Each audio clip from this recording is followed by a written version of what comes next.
আসসালামু আলাইকুম, সবাইকে স্বাগত জানাচ্ছি রাজনৈতিক প্রেক্ষাপট এবং তথ্য বিশ্লেষণ ধর্মী অনুষ্ঠান দ্য নেক্সট বাংলাদেশে। আপনাদের সাথে আমি আছি তানজিলা তারিন টুইঙ্কেল। দর্শক, আমাদের আজকের বিষয় অবশেষে ইন্টারপোল জারি হলো শেখ হাসিনার। সাবেক প্রধানমন্ত্রী আওয়ামী লীগ সভাপতি শেখ হাসিনার বিরুদ্ধে রেড নোটিশ জারি করেছে ইন্টারপোল। গত রোববার 22 ডিসেম্বর আপনারা ইতিমধ্যেই জেনেছেন, আন্তর্জাতিক অপরাধ ট্রাইব্যুনালের চিফ প্রসিকিউটর মোহাম্মদ তাজুল ইসলাম এই তথ্য জানান।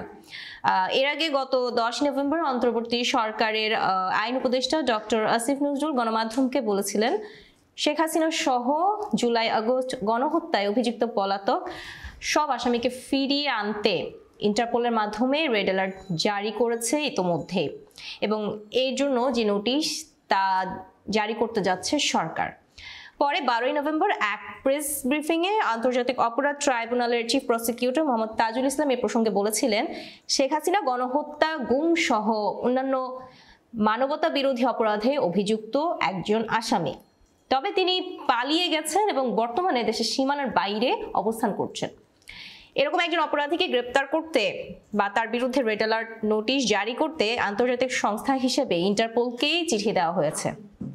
গত 17 অক্টোবর জুলাই আগস্টে সংঘটিত গণহত্যা ও মানবতা বিরোধী অপরাধে আপনারা ইতিমধ্যেই জানেন তাকে অভিযুক্ত করা হয়েছে। অভিযুক্তের মধ্যে পৃথক মামলায় শেখ হাসিনা সহ ওবায়দুল কাদের এবং সেই সাথে আরও 46 জনের বিরুদ্ধে ইতোমধ্যে গ্রেপ্তারি পরোয়ানা জারি করেছে আদালত।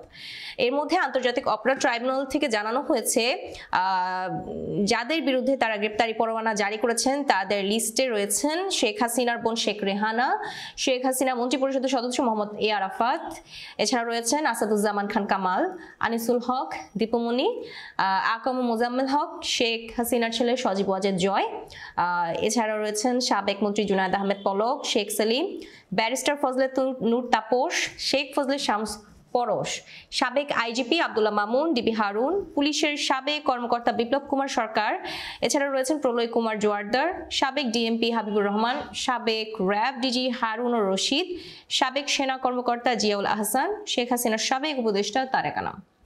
এছাড়া রয়েছেন বিচারপতি মানিক, ডক্টর জাফর ইকবাল, সাবেক পুলিশ কর্মকর্তা মনিরুল ইসলাম সহ মোট 46 জনের বিরুদ্ধে ইতোমধ্যে গ্রেপ্তারি পরোয়ানা জারি করেছেন আন্তর্জাতিক অপরাধ ট্রাইব্যুনাল।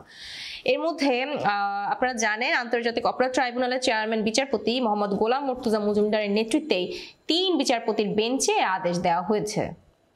অপর দুজন হলেন বিচারপতি মোহাম্মদ শফিউল আলম মাহমুদ এবং বিচারপতি মোহাম্মদ মহিতুল হক এনাম চৌধুরী।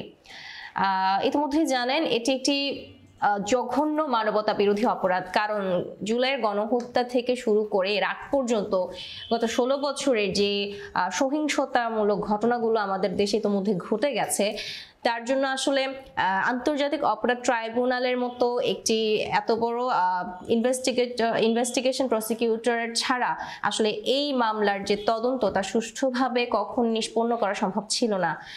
ইতিমধ্যেই ইন্টারপোল থেকে জারি করা হয়েছে।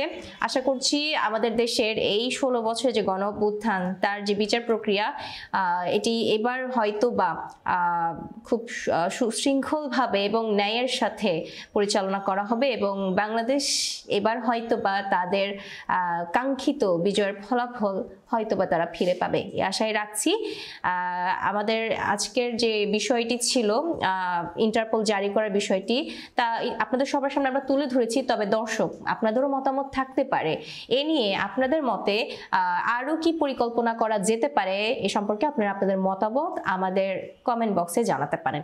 এ বলেই আমরা আজকের পর্বটি শেষ করছি। আগামী পর্ব দেখার আমন্ত্রণ জানিয়ে ধন্যবাদ সবাইকে।